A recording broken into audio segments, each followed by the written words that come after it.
Hello everyone. This is a small tutorial on arbitration and its role in settlement of industrial disputes. So to begin with, this is actually mainly based on labor law, and as we know, the labor law matters are specifically governed under the Industrial Dispute Act in Sri Lanka. So this act, it lays down several options to resolve disputes that arise within the sphere of employment. So one such method is arbitration. I think before we step into arbitration, we need to get a clear idea as to what an industrial dispute is and who are the relevant parties within an industrial dispute. So to briefly explain, an industrial dispute, definitely there should be two parties, right? And there must be differences between them. For an industrial dispute, there will have to be an industry and the employer and employee. So it's like a sort of a triangle. What can be the subject of the dispute? It has to be something connected to employment. If it is something outside the employment, then definitely it doesn't fall under the purview of an industrial dispute. Hence, it will not be governed under the Industrial Dispute Act. So let us now examine the meaning of Industrial Dispute Act as given in the Act itself. So basically now any dispute or difference that occur between an employer and a workman. So that is the first option that is given in the Industrial Dispute Act. I urge you all to refer the Industrial Dispute Act once you have started to watch this video, because this labor law lessons or labor law questions, if you want to attempt them, you really need to be very thorough with the provisions in the Industrial Dispute Act. Therefore, it is always better to have the act in your hand and always refer the provisions whenever you are studying for the labor law exams or any assignment. So if you look at the Industrial Dispute Act, you will see that they have defined this industrial dispute as any dispute or difference between an employer and a workman. Or the second option is that between employers and workmen, basically the plural form of the first option. Thirdly, between workman and workman. So before we had a dispute or a difference between an employer and a workman, and the plural form of it, employers and workmen. And finally, it can be a dispute or difference between workman and workman, right? So it has to be connected with or in relation to employment or non-employment, the terms of employment, or with the conditions of labor, or the termination of the services, or the reinstatement in service of any person. Even if there is a dispute or difference between these parties, that dispute needs to fall within this set of disputes that I have mentioned. It should be related to employment or unemployment, then the terms of employment or the conditions of labor, termination of the services, or reinstatement in service of any person. As long as the dispute falls within these categories, then definitely it will be considered as an industrial dispute. Now, we have to first of all figure out who is a workman and who is an employer. So for the purpose of the definition for workman, it includes a trade union consisting of workmen. And also, um, the expression of commission of labor is also something that is used in the act. Then we should understand that it means the person for the time being holding the office of commissioner of labor, and includes any person for the time being holding the office of Deputy or Assistant Commissioner of Labor. So that is something which is not extremely debatable, right? The thing that is debatable usually in cases is who is a workman and who is an employer. That's the reason why I have not included the key term Commissioner of Labor. So moving on, if we look at who is an employer, right? It is necessary to examine who is an employer and who is a workman. And that is exactly why I have mentioned these two keywords before we step into our main topic, arbitration. Employer means any person who employs or on whose behalf any other person employs any workman. It includes a body of employers, whether such body is a firm, company, corporation, or trade union. So it can be one single individual or it can be a collective unit of individuals. And then the Industrial Dispute Act itself gives us many options for who can be a workman. So the first is any person who has entered into or works under a contract with an employer in any capacity. So it can be any person, and that person should have entered into or should be working under a contract with an employer in any capacity. It can be any job, but that person should be working under or working under a contract which is signed with the employer. Secondly, the contract can be expressed, implied, oral, or in writing. So the contract into which the work this any person has entered into, it can be either an express contract, it can be an implied contract, it can be oral or in writing. So you can see how broadly they have interpreted this contract. It can be a contract of service or of an apprenticeship. It can be a contract personally to execute any work or labor. The person whose services have been terminated is also reckoned as a workman for any proceedings under the Industrial Disputes Act. So, the workman, you should understand that it can be any person and there should be a contract and contract which is binding on the workman as well as the employer. This contract, it can be written, it can be oral, it can be express or implied, and this contract, it can be a contract of service or apprenticeship, and this can be a contract personally to execute any work or labor. And also these are the conditions that we need to actually look at when when we are trying to figure out whether a person who has come before come before the Commission of Labor or come before the Labor Tribunal, whether this person is a workman or not. So that is a very brief definition of what is an industrial dispute, who is a workman and who is an employer. Then moving on, we have come to the main topic of today's discussion, that is what is arbitration. So we figured out, we learned what industrial dispute is, who is a workman and who is an employer. Those are the key terms which we really have to know and which we have to remember, because it comes into play basically in almost all the questions and in all the sort of discussions under labor law.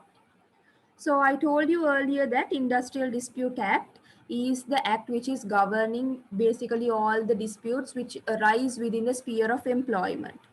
And this act lays down several options for both the employer and the employee to resolve the disputes that may occur. So one such method to resolve the dispute is arbitration. So as you can see, arbitration is an important method of settlement of a dispute. It is a judicial process where an outsider makes a decision based on the merits of the dispute. The distinction between commercial and industrial arbitration. Right. So now you can see that arbitration is an important method of settlement of dispute. We will learn the importance of it in due course within this tutorial. And it is a judicial process where an outsider makes a decision based on the merits of the dispute. So definitely arbitration is a little bit similar to litigation, but there is a distinction between litigation and arbitration. Anyway, in arbitration too, it is a completely distinct individual who is, or an outsider who is going to make a decision by looking at the facts of the case or facts of the dispute. Now, one thing that we have to remember is that there is a clear distinction between the commercial and industrial arbitration. So you might know that there is a particular arbitration that we discuss under commercial law. And there is also a type of arbitration which we discuss under labor law. There is a clear-cut definition between these two. And the definition, as in the difference, can be said in this way. It is that industrial law arbitration, it is much more liberal than the commercial arbitration. This was also stated by Justice Vanasundara in one of the cases. So basically, the powers and the scope of an industrial arbitrator who is actually appointed in industrial arbitration, the scope of that industrial arbitrator is much wider than the commercial arbitrator. So this industrial arbitration is much wider, the scope is much bigger, but commercial arbitration compared to industrial arbitration, it is much restricted. So the primary purpose of the arbitration is to preserve industrial peace by impartial hearing and awards that are fair and reasonable settlements of the disputes. So that is basically the whole idea behind introducing arbitration as a dispute resolution mechanism for industrial disputes. So moving on, I think to understand how the industrial arbitration actually came into being, it's better to have a sort of an idea on what the historical background to industrial arbitration. So with the spread of the war in year 1942, it actually became very necessary to maintain the life of the community. So efforts had to be taken to ensure that production and essential services were not hampered by industrial strife. State intervention in industrial disputes was therefore found necessary, and in 1942, as a wartime measure, this order that I have mentioned, the Essential Services Avoidance of Strikes and Lockouts Order 1942, under the defense regulations was promulgated. Now, under this order, all the services essential to war effort and life of the community were declared as essential services, in which strikes and lockouts were prohibited. So what this order provided was that it provided for a dispute in essential services to be referred to special tribunals by compulsory arbitration. So this is the very first instance where the arbitration came into being, where in these essential services, when a strike or lockout has arrived, it will be referred to a special tribunal by compulsory arbitration. So this was construed as a landmark in the history of labor legislation, as compulsory arbitration was introduced as means of resolving industrial disputes for the first time. The awards of these tribunals were binding not only on the parties concerned, but on all employees in the same or similar industry. George Stewart Award is a glaring example of an award by special tribunals. This award is referred to as the guiding light in the history of industrial relations. Sometimes later, the regulations relating to essential services were rescinded and special tribunals were not appointed. However, the Industrial Disputes Conciliation Ordinance continued to remain in the statute book. This was the only surviving piece of legislation which was found to be inadequate and unsuitable to the changes of the changing times. The industrial relations in the post war period saw the need for legislation with a wide coverage.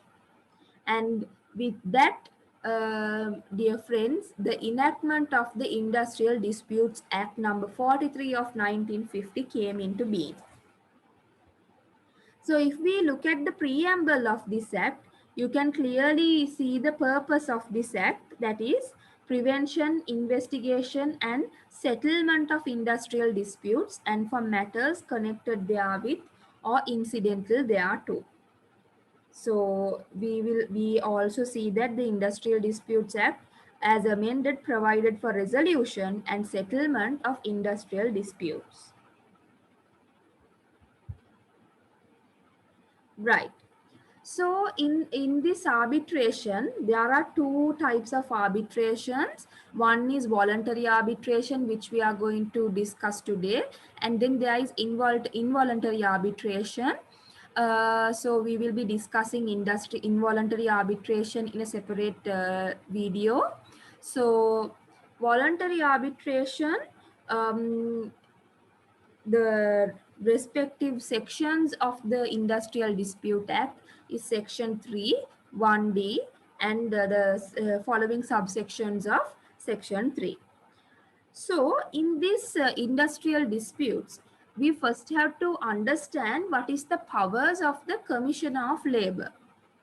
Now the Commissioner of Labour, he is empowered under section 3(1)(d) of the Industrial Disputes Act to refer an industrial dispute to voluntary arbitration. So I urge you all to read the section, take the act and please refer your act while you're watching this video because it will enhance your knowledge on the provisions and you will be very well conversant with the sections in the Industrial Dispute Act, which is very much essential in all your answers and assignments written for in the labor law. So section 3(1)(d) that actually gives the power to the the Commission of Labour to refer an industrial dispute to voluntary arbitration. So now where the Commission of Labour is satisfied that an industrial dispute exists in any industry or where he apprehends an industrial dispute in any industry, he may, if the parties to the industrial dispute or their representatives consent, refer that dispute by an order in writing for settlement by arbitration to an arbitrator nominated jointly by such parties or representatives or in the absence of such nomination to an arbitrator or body of arbitrators appointed by the commissioner or to a labor tribunal. So you can see that it is quite a bulky section and this section says that if the labor commissioner is satisfied that a dispute, industrial dispute is existing in any industry or if he apprehends an industrial dispute, then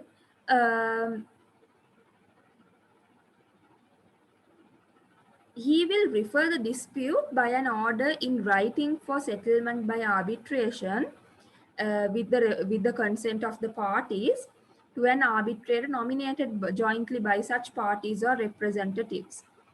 And if there is no such nomination, then arbitrator or a body of arbitrators will be appointed by the commissioner himself, or else the dispute will be referred to the labor tribunal.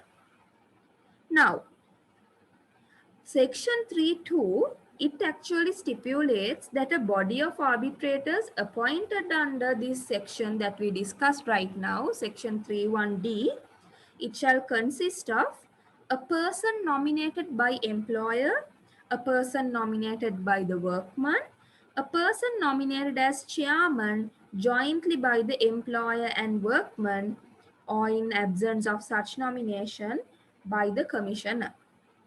Now, section 3.2 is actually, it elaborates on the body of arbitrators.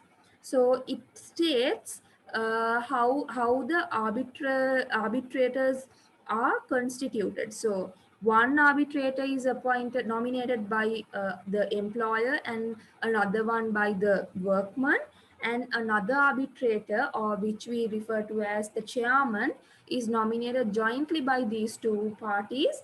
And if there is no such joint nomination, then obviously the Commission of Labor will nominate a person as the chairman of this body of arbitrators.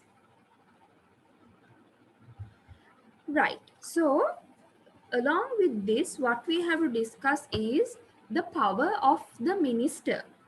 Now, in this matter of arbitration and for industrial disputes, minister also has a role to play, and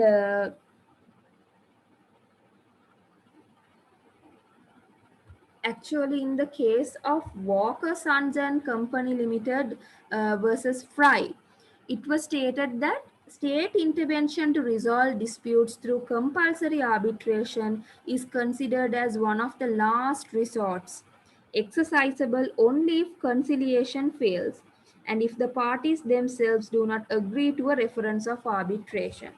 So, this is the minister is actually involving, means it amounts to state intervention, and the state intervention is considered as the last resort.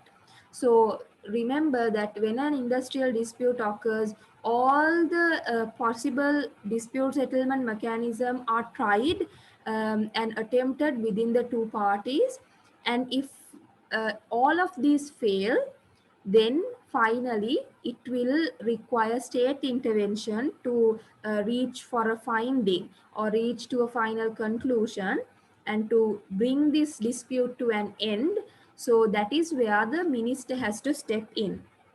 Now, if we look at section 4.1 of the Industrial Dispute Act, you will see that if the minister is of the opinion that the industrial dispute is a minor dispute, right, then he will produce an order in writing stating that this dispute has to be settled by arbitration, right, and an arbitrator will be appointed by the minister, right, or he will refer the matter to a labor tribunal. So now here actually when we look at this Industrial Dispute Act throughout the years, we have we can see that there is no particular explanation as to what is a major dispute and what is a minor dispute. So there is no line drawn between this minor and major dispute. Reference is ordinarily and always made under section 4.1 of the Industrial Disputes Act. So section 4.2, it states that minister may by an order in writing refer any industrial dispute to an industrial court for settlement. So that is another mode of resolving the dispute. That is where the minister can sort of refer the dispute to an industrial court. Then section 4A, it specifies that the minister can again refer an industrial disputes by giving away an order in writing for settlement by adjudication to the appropriate labor tribunal. So according to section 15A, the expression arbitrator includes a labor tribunal. So the labor tribunal also can be an arbitrator, right? Now, I have mentioned some case laws which actually brings out different aspects in this matter of arbitration. So the minister actually has no power to make a reference to arbitration if there is no industrial dispute. So the minister, in order for him to make a reference to arbitration, definitely there should be a industrial dispute. So if everything is running smoothly and if there is no dispute whatsoever between employer and the workman or within the frame of this employment, if the minister suddenly decides to cause chaos by referring a non-existent dispute to an arbitrator, then he is actually acting ultra vires because he does not have power to do such an act. This was actually um, elaborated and discussed under Ceylon Bank Employees Union versus Yatavara. So, in the case of ANZ Grindlays Bank versus Minister of Labour, two parties to a collective agreement, where two parties to a collective agreement do not want the disputes referred to arbitration, the minister has the power to refer the dispute to arbitration under Section 4.1. So let's say there is a dispute, and even if the parties don't want to refer it to arbitration, still the minister can disregard what the party's stance is, and he can proceed with his duty to refer such dispute to arbitration. So the consent of the parties is immaterial with regard to this arbitration. So that was mentioned in ANZ Grindlays Bank versus Minister of Labour. Then in the case of Chas P. Haley's and Company Limited versus Commercial and Industrial Workers, the power which the minister exercises is pure and simple administrative. So as we know, we have discussed in administrative law as well that a minister's power is purely and simply administrative in nature. So the Minister of Labour does not have anything above and beyond this simple administrative power. He is also just like any other minister. Hence, there should be no distinction between the powers of Minister of Labour and any other minister. So in the case of ILB versus Veerasekara, the minister may not hear the parties before reference is done. This does not make the reference invalid. So the minister is not supposed to hear the grievances of the party before the reference is done, right? But let's say suppose the minister heard the parties before the reference was done, but that per se does not make the reference invalid. And in the case of British Ceylon Corporation versus Veerasekara, the commissioner and the minister use the discretion and make references to arbitration in good faith. No writ can be taken against them to compel to make a reference. Minister, if he wants, can review or reconsider and make a reference to arbitration. So what we have to understand is that the commissioner and the minister both, they are allowed to use their discretion. So the discretion is inherent for a minister and a commissioner of labor, and when they use their discretion with regard to whether or not to refer the dispute to arbitration, it is done in good faith. So you can't actually, a party who is aggrieved by a dispute, he or she cannot take a writ against them to compel to make a reference to arbitration, right? But if the minister wants, it is again his discretion. If he wants, he can review or reconsider and make a reference to arbitration. So this was also mentioned in the case of Aylesbury versus Veerasekara. And the minister has no power to revoke an order made by him referring the dispute to arbitration as well. So once he make an order saying that this dispute is referred for arbitration, he does not have the power to revoke it after that. Then in the case of Nadaraja versus Krishantasan, it was held that minister has no power to revoke a reference once made, So that is that I just mentioned right now. It was also recognized in this case law, but identified certain exceptional circumstances where it could be done. So early on, the position was that once the reference is made, it cannot be revoked. But under this case, it has been stated that if there are certain exceptional circumstances, then the reference could be revoked. So it was stated by Justice Sharvanand in this case that according to scheme of the act, the minister does not come into the picture once he has made a reference under section 4.1, and he cannot frustrate such reference on second thoughts. The arbitrator proceeds without interference and direction from the minister. Once the arbitrator has acquired jurisdiction over the dispute between the parties, the minister cannot divest him of that jurisdiction. But situations may, however, arise necessitating a second reference if the arbitrator declines, resigns, dies, or become incapable of performing his function or leave Sri Lanka under circumstances showing that he will probably not return at an early date. Strictly speaking, in such an event, there is no occasion to withdraw or supersede any reference from the first arbitrator.